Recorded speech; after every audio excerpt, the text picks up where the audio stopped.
Hello and welcome to the Kale Houser Leadership Secrets podcast, inaugural podcast. Today we are going to share about clarity of expectation. You can't change the rules halfway through the game.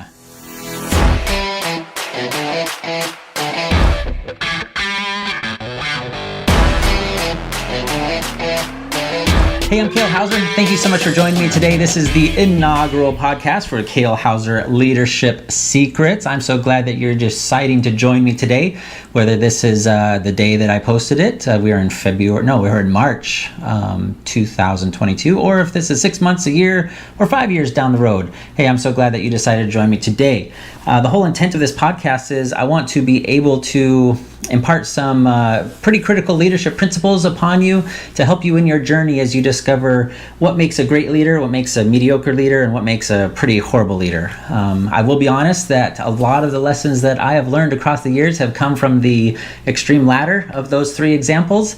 So I want to be upfront and honest with that, but we're going to dissect some of those experiences and really figure out what our takeaways are to be able to learn and become the best way, the most confident leader that we can be in order to connect and inspire our teams. So let's get started. Clarity of expectation. This is really a hot topic right now, especially in me, because I find whenever I run into a difference of what I think is going to happen versus what is actually happening, whether it be in my family, with my wife, or in our business, or somebody else that I'm transacting with exterior to us, it always comes down to that disconnect of I thought something was going to happen and then something entirely else different happened, right? So having expectations is important, right? You should be well understood and versed in why it is important to have expectations. And to be honest, we'll cover that in detail in a later podcast as far as what's the best way to implement expectations, how to measure expectations, how to enforce expectations, and all those things of that nature. But we're going to kind of ignore those details right now and just go under the assumption that everyone understands that expectations are very important. So what that comes down to is we've all been in a situation where all of a sudden and unexpectedly, we're trucking along, we're doing our thing, we've got a goal maybe happening, or we've got a task in front of us, and then some external force comes in and says, basically stop what you're doing, what you thought you were doing is totally incorrect, or is in the wrong direction, on the wrong track, and we need you to do this instead, or that's no longer a valid requirement, or you should have been doing this the entire time. And at best, it causes upheaval, right? That's the best case scenario. You're like, oh man, I just wasted all that time, or I didn't know I had to do that, things of that nature. And at worst, you actually get legitimately pissed off. And we don't want that. We want to avoid that at all costs, because pissed off, whether you be an employee or just yourself, you're non-productive at that point. You no longer care about whatever it was you were doing.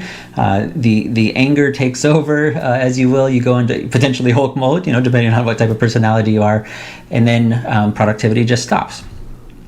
And like I said, this has been one of my biggest sticking points. I firmly believe in setting clear expectations, right? It helps clarify the air tremendously when everyone whether it's a specific task or a long-term goal, everyone is on the same page with that. And we want to keep that clarity of expectation in the forefront of everyone's mind. So there's that trust built as far as what they want to do with that.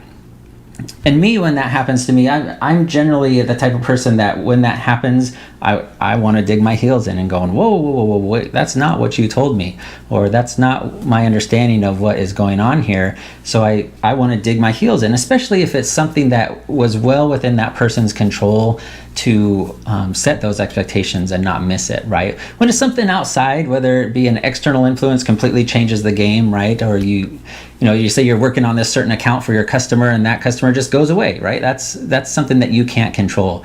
But if it's coming down through your organizational pipeline and through your leadership or from your leadership or for somebody you're doing business with, and they just didn't communicate that with you up front, that's an entirely different story. And that's what I'm leaning towards here with regards to this podcast, right? Clarity of expectation and not changing the rules of the game halfway through, whether it be arbitrarily or just because you didn't set it up properly at the beginning of the game. and not skipping over those steps. So what generally this comes with is people that aren't familiar with the process, or on the other end, they're too familiar with the process and they make assumptions that other people know the process. So in their choice of explaining it, they really don't do a good enough job or a thorough enough job to explain the steps, to explain the processes. So people, they create their own assumptions and fill in the blanks when those blanks aren't given to them. All right. So the reason for this podcast right now is because this just recently happened to us, actually just last night. So my boys, we enrolled them in Trail Life. So if you're not familiar with the Trail Life organization, think Boy Scouts, but more biblically based, around churches and things like that. So we enrolled them in our local Trail Life chapter, which is a brand new chapter for our area in West Palm Beach. They're standing up. And we've gone through this process. It's been a couple months of, in contact with people, and we were unfamiliar with the Trail Life organization, so doing research on that and all that stuff, long story. So we finally get to the point, we're signed up, the first meeting's coming up, we've bought all the uniforms, which is a not insignificant financial investment for us. We're committing to the dates, on going to the meetings and getting them involved. And we go to our first meeting, and that's another thing that we can discuss later, is just some of the learning curve and the growing pains of being a new troop in our area, and kind of figuring out the flow of everything, right? Because there were some significant changes that could be made to improve it. But with regards to clarity of expectation, they send out their kind of fundraiser stuff. So, typical, whether it be Boy Scouts or Girl Scouts or really any youth organization, soccer, football, they do fundraisers, right, to help pay for supplies and things like that. No big deal. But in this email, it was essentially, hey, if you don't sell the popcorn, in our case it was popcorn, you can pay $40 as the opt-out fee. And I'm going, wait a minute, what? First of all, I have no issues with doing fundraisers, especially for youth organizations. I think it's a fantastic way to introduce youth to talking to other people, whether it be strangers or, their grandparents, aunts and uncles, things like that, right? It helps them get out and communicate with other people in a very low threat environment, right? Because who doesn't like supporting Girl Scouts, or who doesn't like supporting your nephew's soccer team, whatever the case may be. So I'm not against the fundraiser itself. What threw me for a loop, and which caused me to kind of pump the brakes, was, hey, if you don't want to do it, you're going to pay us $40 anyway. And I'm going, so I signed, the essentially commitment letters and things like that, and standards of behavior when we joined Trail Life. And nowhere do I recall there being hey, we have mandatory fundraisers however many times a year, but if you don't want to do them, you pay us X amount of dollars. So I emailed the leader, and I'm like, well, what is going on with this? And it was essentially it wasn't in any of our official documentation, but somebody should have let you know. And I'm going, okay, well, first of all, they didn't. And second of all, that somebody, I've only been in contact with you, emailing back and forth and getting us all signed up and making sure we have the right uniforms and we show up at the right time, at the right place, and all those things, right? To have those expectations, because we're very busy and our boys are very busy. So we want to make sure that we can actually commit to what they want us to commit and be successful. But it essentially came down to, they forgot to tell us about this little detail of mandatory fundraisers, and if you don't want to do it, we're going to charge you $40, right? On top of the joining fees that we already did and the uniforms we already bought and everything. So I kind of had to take a step back, because I understand it's a new organization. The frustration happens, and I had to essentially tell Liz, my wife, say, hey, help me not make a big deal of this, because it's not at the point that we're wanting to pull the boys out of Trail Life or anything like that. It's not a bad organization. It's just a pure failure of communication and a failure to be clear on expectations, right? Had I known going in, that would have gone into our decision-making process, and most likely it wouldn't have really made that big of an impact. But as it came into the commitment with the organization, it was something that I felt and I feel is how you pull the rug out from under somebody, and you kind of create a little bit of distrust, because it kind of raises the question of, well, what else didn't you tell me as part of our initial joining this group, right?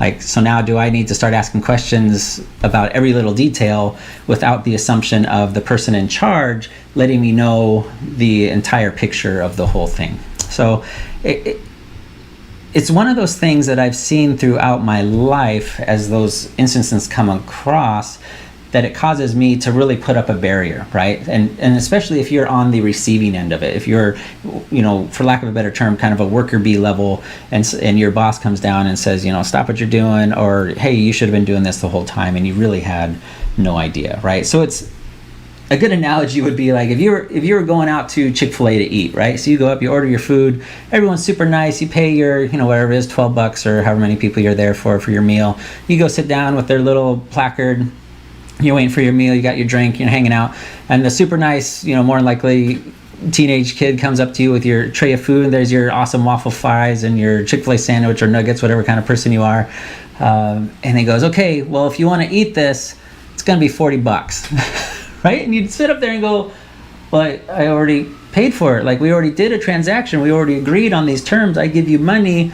You give me food with the assumption that I'm going to eat the food, right? There's no additional things or stipulations that should be coming into play after you've done that initial transaction, right? Without there being a, hey, just so you know, if you want to eat in our restaurant, it's an additional $40 charge, or if you need a to-go bag, right? We charge for X, Y, and Z for piecemeal, a la carte, whatever the case may be.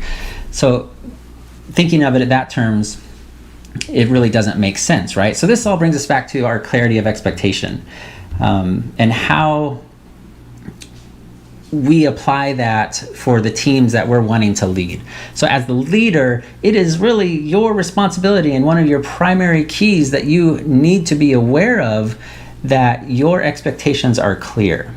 If you can get this piece down, it will alleviate, well, depending on how you were before, it will alleviate 80 to 90% of your problems as you go along, right?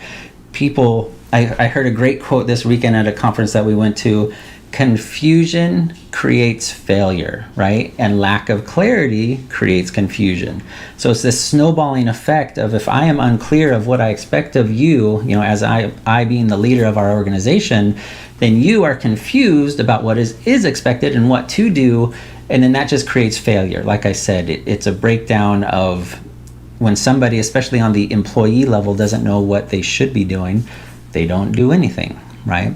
So I hope you kind of understand. I hope this was helpful for you as the inaugural introduction to kind of how the Kale Houser Leadership Podcast is going to go.